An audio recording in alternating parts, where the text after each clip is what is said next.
Hi students and welcome today once again. Actually क्या हुआ है कि बहुत सारे बच्चे मुझसे पूछ रहे थे कि मैम क्वेश्चंस का एग्ज़ाम तो हो गया है, एग्ज़ाम कैंसिल भी हो गया, लेकिन जो क्वेश्चंस है उनका एनालिसिस करवा दीजिए। तो एग्ज़ामिनेशन का एनालिसिस यानी कि कुछ क्वेश्चंस हम लेकर आए हैं। अब आपको लग रहा होगा कि मैंने 52 नंबर से क्यों शुरू किया, बिकॉज 51 नंबर मुझे बिल्कुल दिख नहीं रहा है, साफ़ नहीं है।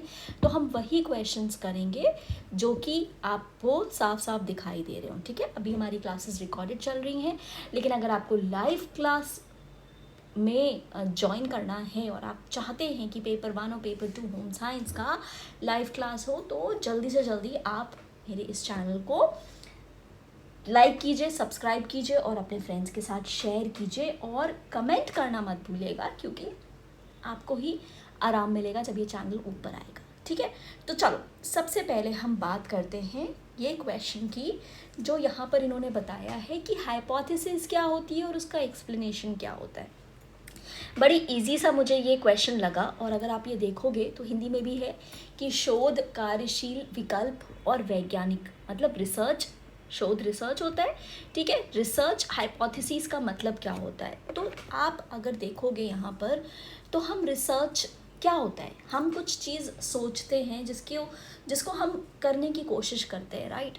तो यहाँ पर अगर हम सोचते हैं कि रिसर्च यानी कि शोध का मतलब क्या होना चाहिए, तो कोई भी सामाजिक तथ्य जिसकी हम विशिष्ट गुण धर्मों के बिना संदर्भ के बारे में शोधकर्ताओं का प्रतिज्ञाप्ति होता है। यानी कि हम कोई भी चीज़ के एट्रीब्यूट्स लेके उसके बारे में कुछ सोचते हैं, कुछ प्रोपोजिशन बनाते हैं, उसको हम रिसर्च कहते हैं। यानी कि ए का क्या होना चाहिए, 3 होना चाहिए। इसी तरह से अगर हम वर्किंग की बात करें, ठीक है, वर्किंग क्या होना चाहिए। चलो पहले वर्किंग के पहले हम साइंटिफिक, सबसे इजी जो डी वाला आपको पोर्शन दिख रहा है, सबसे पहले जो है हम डी की बात करते हैं कि डी क्या होना चाहिए। डी क्या है आपका, साइंटिफिक लिखा हुआ है ना। साइंटिफिक मतलब क्या हुआ कि कोई भी चीज़ जो कि जिसके बारे में हम प्रॉपर थ्योरेटिकल और एम्पेरिकल डाटा को लेके हम उसकी हाइपोथेसिस बना रहे हैं, राइट। तो साइंटिफिक यानी कि वैज्ञानिक का मतलब क्या हुआ, पर्याप्त सैद्धांतिक एवं प्रागुनिक भाविक आंकड़े पर आधारित कथन। साइंस हमको इसके बारे में, इसके पीछे की पता है, तो उसको साइंटिफिक कह देंगे। ठीक है, ऑल्टरनेटिव क्या हो गया, ऑल्टरनेटिव क्या होता है बेसिकली, जो कि नल हाइपोथेसिस के उल्टा होता है। नल हाइपोथेसिस के उल्टा, जो विपरीत जो काम करता है, उसको हम क्या कहते हैं, ऑल्टरनेटिव हाइपोथेसिस। तो यहाँ पर विकल्प क्या हो गया, विकल्प आपका हो गया दो प्राकल्पनाओं का समुच्चय जो कि शून्य प्राकल्पनाओं के विपरीत स्थित होता है, उसको हम कहते हैं विकल्प या ऑल्टरनेट हाइपोथेसिस। एंड लास्ट जो मैंने कहा था कि वर्किंग क्या होती है, तो वर्किंग का क्या हो जाएगा, प्रिलिमिनरी अजम्पशन। हमने कुछ चीज़ के बारे में सोच के रखा हुआ है। जब हम कोई भी टॉपिक उठाते हैं तो हम कुछ सोचते हैं कि चलो ठीक है, विटामिन सी की डेफिशिएंसी से स्कर्वी होता है ना, लेकिन हमारे पास शायद इसके बारे में सफिशिएंट इन्फॉर्मेशन नहीं पता हो। अब जैसे ये तो हमें पता है कि विटामिन सी की डेफिशिएंसी से स्कर्वी होता है, लेकिन कहाँ से पता है, रिसर्चर्स ने हमको बताया है, उन्होंने टेस्ट्स किए, उन्होंने बताया हमको। लेकिन कोई भी चीज़ हमने सोचा कि चलो ठीक है, आयोडीन की डेफिशिएंसी से एक चीज़ जो कि अभी तक किसी ने नहीं बताई है, वो हमको लगता है कि होता है, तो उसको हम क्या कहेंगे, वर्किंग। यानी कि हमारी कार्यशीलता क्या हो जाएगी, कि हम कार्यशीलता हमारी क्या हो जाएगी कि शोधकर्ताओं की विषय के बारे में प्रारंभिक पूर्व धारणा, जबकि पर्याप्त सूचना उपलब्ध ना हो। ठीक है, तो यहाँ पर इस तरह से क्या हो जाएगा, ए का आपका जो ए है,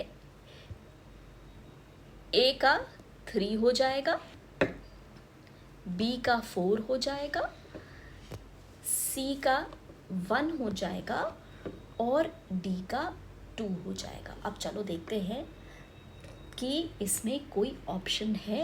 यस, इसमें ऑप्शन है। अच्छा बच्चा जो यहाँ पर टिक किया हुआ है उसके ऊपर प्लीज़ मत जाना है, बिकॉज मुझे भी पेपर कहीं से मिला है, जिसने भी किया है उसने सही भी कर सकता है, गलत भी कर सकता है। सो प्लीज़ आप इसके टिक्स या करेक्ट उस पर मत जाइएगा। तो सबसे पहले यहाँ पर लेकिन इस बच्चे ने जो भी लिखा है वो सही लिखा है। तो ए का 3 है, बी का 4 है, सी का 1 है और डी का 2 है। ठीक है, तो ये ऑप्शन एकदम सही है।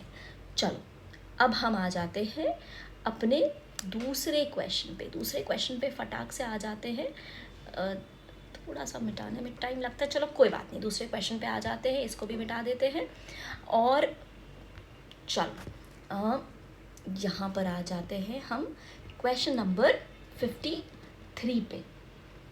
जो मुझे जो क्वेश्चन पेपर मिला है उसमें क्वेश्चन नंबर 53 है ये। ठीक है, इसमें क्या बताया गया है? This parenting style encourages adolescents to be independent, स्वतंत्र होने के लिए प्रोत्साहित करता है, लेकिन उनमें लिमिट और कंट्रोल देता है उनके एक्शंस पे। यानी कि हम एज पेरेंट्स हम क्या करते हैं, हम अडोलेसेंट्स को बोलते हैं कि भाई तुम इंडिपेंडेंट रहो, लेकिन फिर भी हमें पता होना चाहिए कि तुम कितने बजे लौट कर आ रहे हो, कितने बजे जा रहे हो, क्या कर रहे हो। और extensive verbal give and take, मतलब कि हम थोड़ा बताना समझाना अलाउड होता है। पेरेंट्स वार्म नेचर होते हैं, ये नहीं होता है कि एकदम कठोर निर्दयी हो जाए। और नर्चरेंट होते हैं, मतलब कि उनको समझाते हैं। तो हिंदी में क्या लिखा हुआ है? माता पिता द्वारा लालन पालन की शैली में किशोरियों को निराश्रित, ठीक है, स्वतंत्र होने के लिए प्रोत्साहित किया जाता है, किंतु तथापि उनके कृत्यों पर सीमा बंधन और नियंत्रण होता है। खुलकर वार्तालाप या संबंध करने की अनुमति होती है और माता पिता किशोर के प्रति गर्मजोशी से और पोषक के रूप में व्यवहार करते हैं। इस प्रकार की शैली कौन सी होती है? अब आपको मैंने जो है हमेशा से बताया है कि ये जो शैलियाँ होती हैं, मैंने आपको हमेशा बताया था, हम लोग कहाँ कंफ्यूज करते हैं? अथॉरिटेटिव और यहाँ इसमें और इसमें। निग्लेक्टफुल क्या हुआ कि बच्चा कुछ भी कर रहा है, हमको कोई फ़र्क नहीं पड़ रहा है। ठीक है, बच्चा कुछ भी कर रहा है, हमको नहीं फ़र्क पड़ रहा। और इंडल्जेंट क्या हुआ? हमने इतनी ज़्यादा नाक घुसाई हुई है बच्चे के अंदर कि बच्चे की छोटी छोटी चीज़ों के बारे में भी हम घुसे रहते हैं। तो इंडल्जेंट को हिंदी में क्या कहते हैं? व्यसनी। तो यहाँ पर क्या होगा? देखो यहाँ पर क्या होगा, अब कहाँ आप कंफ्यूज होते हैं? अथॉरिटेटिव और अथॉरिटेरियन। ठीक है, अथॉरिटेटिव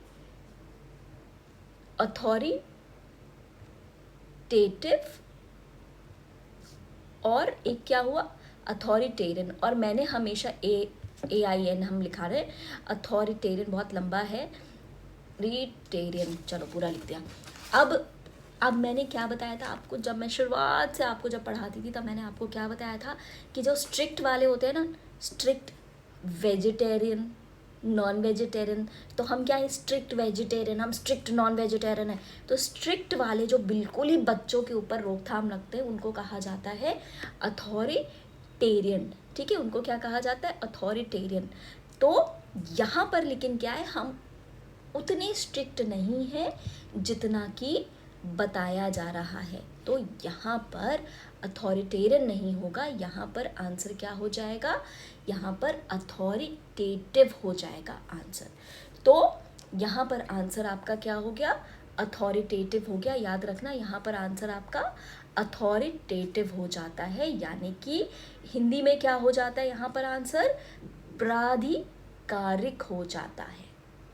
ठीक है बच्चों, ये था हमारा 53rd क्वेश्चन। 54th क्वेश्चन मेरा मुझे बड़ा अच्छा लगता है ये क्वेश्चन देख के, क्योंकि मुझे राजकुमार राव की याद आ जाती है। अगर आप कभी आपका मन करेगा तो आप जो है राजकुमार राव का टाइप करिएगा, राजकुमार राव को टाइप कीजिएगा और उसमें आप ये टाइप कीजिएगा, आज से थोड़ा कम। ठीक है, आज से थोड़ा कम टाइप कीजिएगा और आपको एक बड़ा अच्छा सा वीडियो मिल जाएगा। ठीक है, और वो किसके कैंपेन के ऊपर है? बेसिकली सॉल्ट, शुगर और फैट कंजम्पशन के कैंपेन के ऊपर ये एक वीडियो है जो कि राजकुमार राव ने बनाया है। ठीक है, उसमें उन्होंने क्या बोला है कि अगर हम नमक, चीनी और तेल ज़्यादा खाते हैं तो उससे क्या हो सकता है? हमको हार्ट अटैक, स्ट्रोक, डायबिटीज़, इस तरह की बीमारियां हो जाती हैं। इसीलिए हमको ये नहीं खाना चाहिए। तो सिंपल सा, और ये किसने बनाया था? Eat right India. Eat right India किसका वो है, कैंपेन है ये। ईट राइट इंडिया आपका FSSAI, food safety standards authority of India का ये एक प्रॉपर एक कैंपेन था, आज से थोड़ा कम। ठीक है, समझ गए?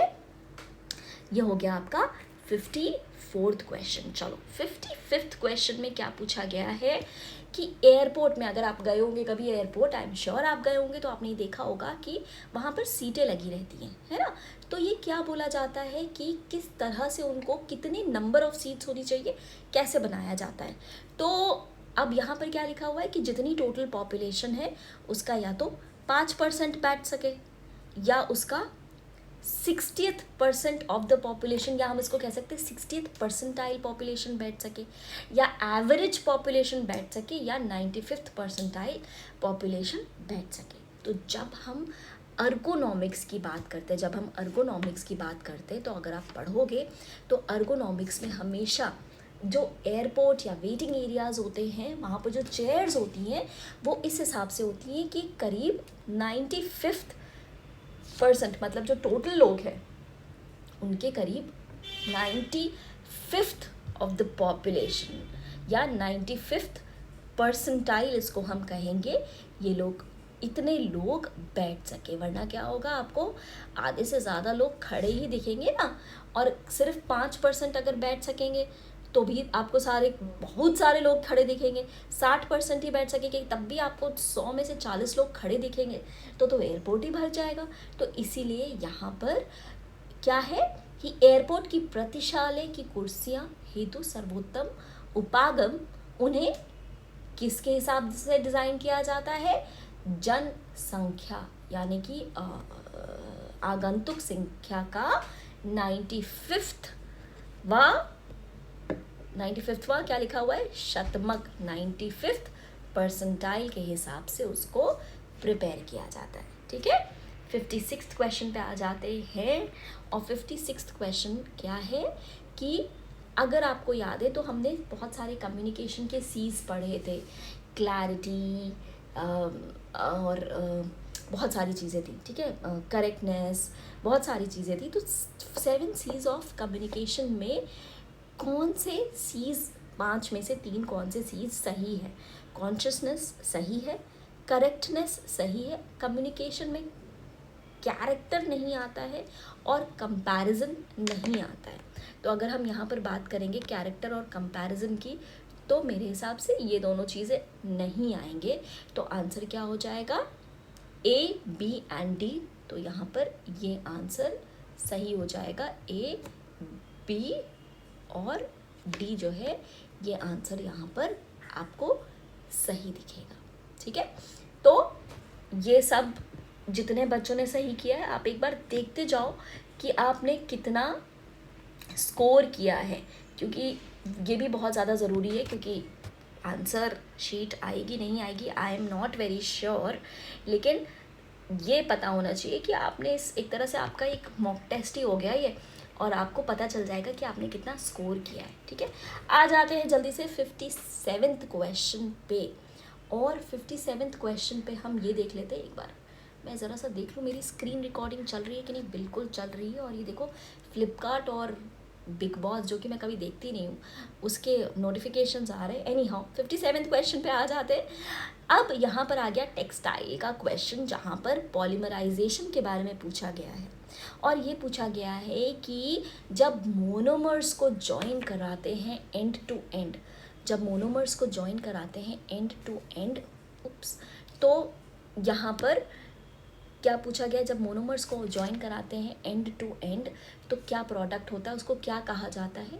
सिंपल एडिशनल पॉलीमराइजेशन या एडिशन पॉलीमराइजेशन। जब एक साथ एक के बाद एक जुड़ते हैं तो हम उसको एडिशन पॉलीमराइजेशन कहते हैं, या योगज बहुलकीकरण बोला जाता है। योगज बहुलकीकरण इसको बोला जाता है।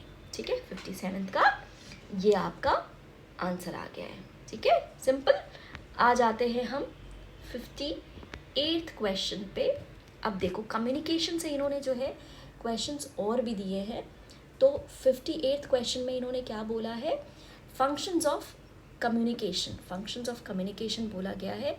और फंक्शंस ऑफ कम्युनिकेशन में पूछा गया है कि कौन कौन से फंक्शंस ऑफ कम्युनिकेशन होते हैं। ठीक है, तो क्या बोला है, सूचना प्रकार। ऑब्वियसली कम्युनिकेट हम क्यों करते, ताकि हम किसी को सूचना दे सके, इंफॉर्मेशन दे सके। तो सूचना प्रकार यानी कि इंफॉर्मेटिव होता है। कंसंट्रेशन, हम किसी को ये नहीं कहते भाई ध्यान लगाओ, एकाग्रता करो, केंद्रण करो, तो मेरे हिसाब से ये नहीं होगा। परसुएसिव, हम किसी को परसुएट कर सके, हम किसी को इतना समझा सके कि हम उसको, वो हमारा अनुनय कर सके, तो परसुएसिव फंक्शन भी होता है। एग्जिस्टेंशियल फंक्शन, की हम क्यों एग्जिस्ट कर रहे हैं, क्या है हमारा ये अस्तित्वात्मक, ये भी नहीं होता है। अस्तित्वात्मक प्रकार ये भी नहीं होता है। ठीक है, और इंटीग्रेटेड यानी कि हम एकीकरण करा सके, लोगों को समझा सके, ये फंक्शंस होते हैं। तो यहाँ पर अगर हम बात करें तो ऑप्शंस क्या आ रहा है, ए, सी और ई का ऑप्शन आ रहा है। तो अगर आपने ए, सी और ई का ऑप्शन किया है तो आप बिल्कुल सही हैं, और आप अपने आप को नंबर्स दे दीजिए, 2 नंबर्स दे दीजिए, है ना। चलो नेक्स्ट क्वेश्चन पे आ जाते हैं। नेक्स्ट क्वेश्चन पे आ जाते हैं। बीच में मैंने क्वेश्चंस हटाए हुए हैं इसलिए क्योंकि साफ साफ नहीं दिख रहा था। अगर आप चाहते हो कि बीच के क्वेश्चंस चाहिए तो मुझे भेजो व्हाट्सएप पे, ठीक है। 64th question. अब यहाँ पर देखो, अगर आपने मेरी पेड क्लासेस ली होंगी तो आपको पता होगा मैंने ये सारी थ्योरीज बताई हैं। रूम्स थ्योरी, हर्जबर्ग्स थ्योरी, मैक्लेलैंड की थ्योरी और डोंगल्स एंड मैकग्रेगर की थ्योरी। ठीक है, फिर से मैं बता देती हूँ। अब फ्रेडरिक हर्जबर्ग जो थे उन्होंने एक थ्योरी बताई थी जिसको हम 2 फैक्टर थ्योरी कहते थे। 2 फैक्टर थ्योरी था जिसमें एक फैक्टर था आपका हाइजीन और एक फैक्टर था मोटिवेशन। ठीक है, इसको मैं यहाँ पर लिख देती हूँ ताकि आपको याद रहे। 2 फैक्टर थ्योरी हर्जबर्ग का 2 फैक्टर थ्योरी थी या 2 कारक सिद्धांत था 2 फैक्टर थ्योरी, जिसमें एक था हाइजीन और हाइजीन फैक्टर होता था और एक फैक्टर था मोटिवेशन, अगर आपको याद है तो गुड, और अगर आपने सही लिखा है तो वेरी गुड। तो ये था आपका हर्जबर्ग का 2 फैक्टर थ्योरी। ठीक है, ये 2 फैक्टर्स थे। अच्छा, आपका रूम की एक्सपेक्टेंसी थ्योरी थी। रूम की जो थ्योरी थी वो क्या थी, एक्सपेक्टेंसी थ्योरी थी। तो यहाँ पर हम क्या करेंगे, रूम को एक्सपेक्टेंसी थ्योरी से जोड़ेंगे। तो हमने हर्जबर्ग को जोड़ा और हमने रूम को एक्सपेक्टेंसी थ्योरी से जोड़ा। रुको, इस तरह से करते हैं ताकि आपको समझ में आए। हर्जबर्ग को 2 फैक्टर थ्योरी से जोड़ा और रूम को एक्सपेक्टेंसी थ्योरी से जोड़ा। ठीक है, मैक्लेलैंड का क्या था, अक्वायर्ड नीड्स थ्योरी थी, तो सी का 4 हो जाएगा। मैक्लेलैंड का अक्वायर्ड नीड्स थ्योरी थी, और ये क्या थ्योरी थी, बेसिकली 3 तरीके की नीड्स होती है। 3 तरीके की नीड्स होती है। एक होता है अचीवमेंट,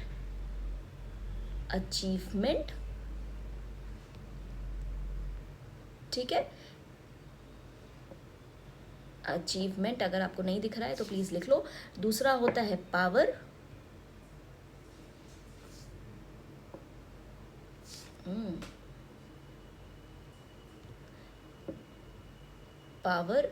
और तीसरा होता है अफिलिएशन। ठीक है, अफिलिएट होना किसी से। ये तीनों किसकी थी, मैक्लेलैंड की अक्वायर्ड नीड्स थ्योरी थी।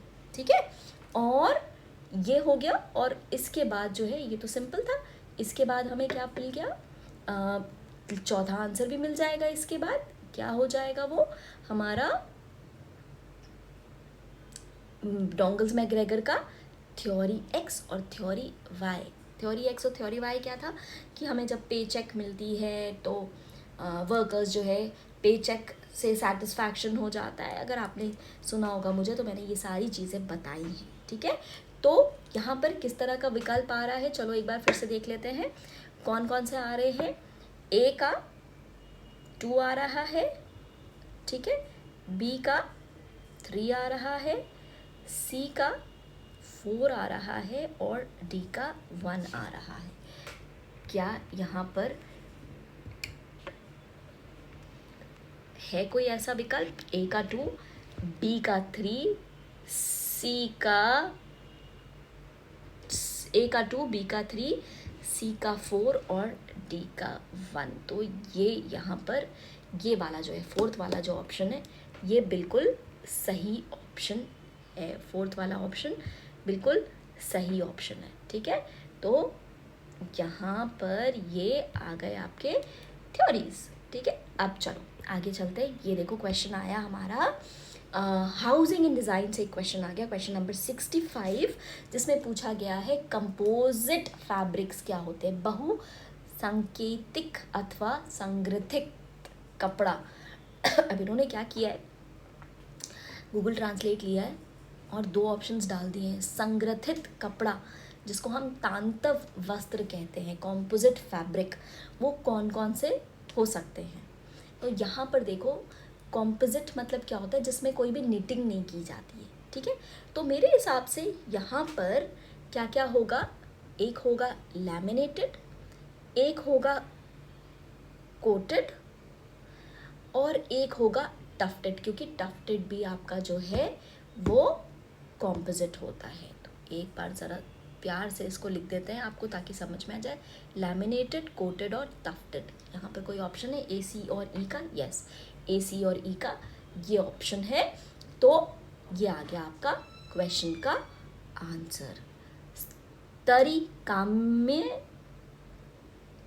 विलेपित और टफ्टेड यानी कि गुच्छेदार, ठीक है। ये समझ में आ गया अगर आपको। तो आगे बढ़ते हैं क्वेश्चन नंबर 66। अब यहाँ पर क्वेश्चन नंबर 66 में क्या पूछा गया है, which of the following is the most important step in control of food cost. किसी भी खाद्य सेवा के संस्थान में खाद्य लागत को, कि हमें किसी चीज़ का फूड कॉस्टिंग कम करना है, तो सबसे महत्वपूर्ण कदम क्या होता है? पता है क्या होता है सबसे महत्वपूर्ण कदम? सबसे महत्वपूर्ण कदम क्या होगा, इसके हम मेन्यू को इस हिसाब से प्लान करें कि हमारा कॉस्टिंग कम हो जाए, ठीक है। This becomes the most important service, most important step in the control of food cost in a food service institution. ये हो गया क्वेश्चन नंबर 66। ऑल सेट, ठीक है। ये हो गया क्वेश्चन नंबर 66। अब आ जाते हैं नीचे, एक और क्वेश्चन, ये सिंपल सा था। ये क्वेश्चन था कि लैब टू लैंड, ठीक है, लैब टू लैंड जो था ये ICAR, Indian council of agricultural research ने शुरू किया था। और ये कौन से सन में शुरू हुआ था? ICAR का लैब टू लैंड प्रोग्राम किस वर्ष में आरंभ हुआ था? यहाँ इसका आंसर क्या होना चाहिए भाई? यहाँ इसका आंसर 1979 होना चाहिए। और इसको याद कर लेना, जहाँ पर भी आप लिखते हो वहाँ पर इसको लिख लेना ताकि आपको ये याद हो जाए। 67 क्वेश्चन नंबर आ जाते हैं 68 वाले पे। अब यहाँ पर इन्होंने क्या बताया है 68 में प्रोटीन के बारे में, कि अगर प्रोटीन डीनेचर होता है तो क्या क्या इसका आफ्टर इफेक्ट होता है। और मैं ये बताऊँ, ये क्वेश्चन कहीं पर आया है, किसी KSET के एग्ज़ाम में आया है, किसी भी स्टेट एलिजिबिलिटी टेस्ट में आया है, या MPPSC के एग्ज़ाम में आया है, या किसी भी एग्ज़ाम में आया है, क्योंकि मैं क्वेश्चन दोबारा से करवा रही हूँ। तो बच्चों पुराने क्वेश्चन हमेशा से रिपीट करना, ठीक है। 68 क्वेश्चन क्या है, प्रोटीन जब डीनेचर होता है तो सबसे पहले क्या क्या चीज़ें होती हैं, ठीक है। पहले इन्होंने बोला है प्रोटीन की विलयता, यानी कि प्रोटीन की सॉल्युबिलिटी बढ़ती है, प्रोटीन की सॉल्युबिलिटी घटती है। 2 ऑप्शंस, तो इनमें से एक ऑप्शन कट जाएगा, ठीक है। और बाकी क्या हो जाएगा, बाकी के सारे ऑप्शंस तो होंगे, क्योंकि इन्हीं में से एक ऑप्शन सही और एक ऑप्शन गलत है। सिंपल। और जब भी हम प्रोटीन के बारे में बात करते हो, प्रोटीन को अब डीनेचर करते हैं कभी उसको हीट दे के या किसी भी चीज़ से, तो क्या होगा, उसकी सॉल्युबिलिटी कम हो जाती है। तो ये ऑप्शन नहीं होगा, ठीक है। ये ऑप्शन को हम यहाँ से काट दे रहे हैं, पहला वाला, ठीक है। सॉल्युबिलिटी डिक्रीज करती है, जो पेप्टाइड बॉन्ड्स होते हैं वो हाइड्रोलाइज हो जाते हैं। कैसे? जो हमारे शरीर में प्रोटीओलिटिक एंजाइम्स होती है वो उनका हाइड्रोलिसिस करना शुरू कर देते हैं। उसकी विस्कोसिटी, ठीक है, और ऑप्टिकल रोटेशन जो होता है, विस्कोसिटी और ऑप्टिकल रोटेशन जो होता है वो भी इंक्रीज होने लगता है, और उसकी जो बायोलॉजिकल प्रॉपर्टीज़ होती हैं वो क्या होती हैं, वो लॉस्ट हो जाती है। तो हिंदी में क्या लिखा है, श्यानता और प्राकृशिक आवर्तन बढ़ता है और जीव वैज्ञानिक गुण यथा उत्प्रेरक या हार्मोन संबंधी इत्यादि नष्ट हो जाते हैं। तो यहाँ पर ऑप्शन क्या होगा, यहाँ पर ऑप्शन आपका बी, सी और डी हो जाता है, ठीक है। यहाँ पे भी लिख देती हूँ बी, सी, क्यों नहीं लिख रहा है ये यहाँ पर, ओके कोई बात नहीं। यहाँ पर ऑप्शन बी, सी, डी और ई हो जाता है करेक्ट ऑप्शन, ठीक है। चलो नेक्स्ट आ जाते हैं नेक्स्ट क्वेश्चन पे। इरेज हो जाओ भैया। हाँ, नेक्स्ट क्वेश्चन पे आ जाते हैं, और ये नेक्स्ट क्वेश्चन क्या रहा, ये रहा 69th क्वेश्चन है। क्या बोला है, Which of the following act came into force in 1954?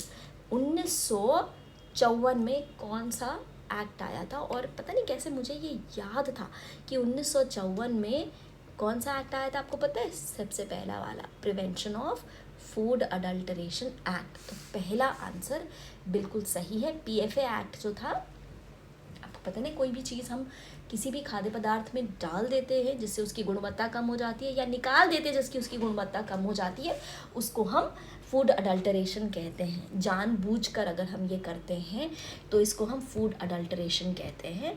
तो ये फूड अडल्टरेशन एक्ट 1954 में आया था। यहाँ पर भी लिख देती हूँ ताकि आपको याद रहे कौन सा आया था, पीएफए एक्ट आया था, ठीक है। All clear?